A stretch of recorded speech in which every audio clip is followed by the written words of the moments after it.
But look, let's get to apparently a deal where Albo is going to put Labor votes behind you, Pauline, to try and get a better deal when it comes to dairy farmers. Part of a response coming from the government comes from the Liberal MP, Tony Passon. Here's what he says.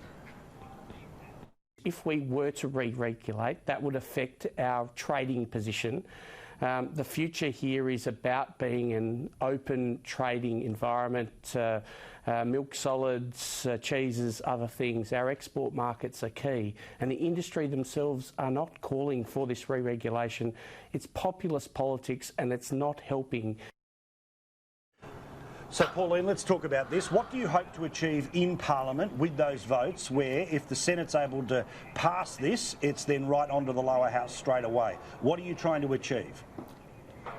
Okay, I want a farm gate price for the farmers to get a viable industry. So, meaning that if it costs them 80 cents to produce that milk, they should at least get 90 cents a litre for that milk. It is ridiculous when we pay more for water than what we do for milk in this country. And to listen to that fellow, I can't even remember his name, but for that idiot to say we've got to worry about the international markets, our export trade, when our own industry is being destroyed here. So once we get rid of the dairy farmers, we had 22,000 dairy farmers, now we're under 6,000 dairy farmers, and we've got them exiting on a daily basis out of the industry. So we've gone from producing 12 billion litres of milk in 2000 down to 8.7 billion litres now, when our population has gone from 19 million to 25 million. It is ridiculous. So all they're worried about is the export market. So it's just ridiculous, Paul.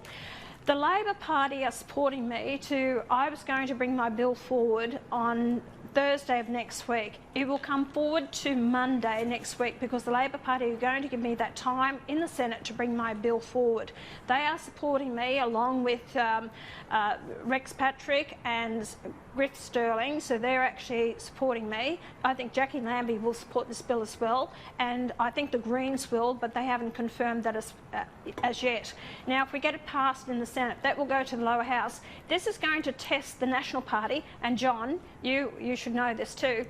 It will test the National Party because we need someone to cross the floor to support the dairy farming industry in Australia. Otherwise, we are decimated, we'll be gone, and we will be importing milk from New Zealand or China or somewhere else because our industry are on their knees, and I feel sorry for the dairy farmers.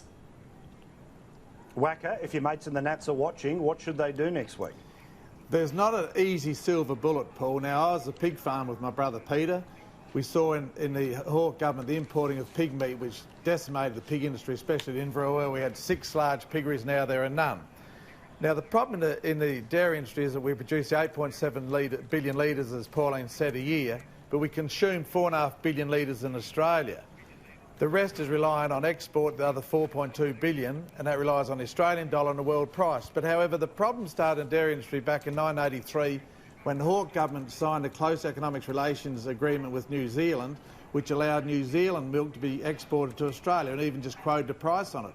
Pauline, I'm with you. We would need to see the dairy farmers with a huge cost of electricity, the cost of fodder, to be paid more to survive. But what is going to stop if the price gets too high in Australia? Someone from importing cheaper milk from New Zealand. That's one problem that's going to be obviously come forward in the time if this goes ahead. I'll tell you what's happening now. A dairy farmer, he's getting paid 57 cents a litre and a 5 cent a litre loyalty payment for his milk. That's 61 cents a litre. If Norco runs short of milk in Queensland, they are actually paying the farmers in Victoria to bring their milk up here. We'll pay you 87 cents a litre, mate. If they can pay the Victorians 87 cents a litre, why can't they pay the dairy farmers that in Queensland? 87 cents a litre, and I know the Australian people will pay more than $1.20 or $1.30 a litre for milk because they want to keep their dairy farmers. So let the public, you can't leave it up to Coles and Woolies to put the price on it. It has to happen at the farm gate price. You pay them what their milk is worth, what it costs them to remain viable for that, to produce that product. Then it goes to the processors, the processors put their amount of money on it, then it goes to the consumer like every other product. And it's ridiculous if you think you're going to get Coles and Woolies to actually do it because the profits will go back in their pockets, not to the farmers.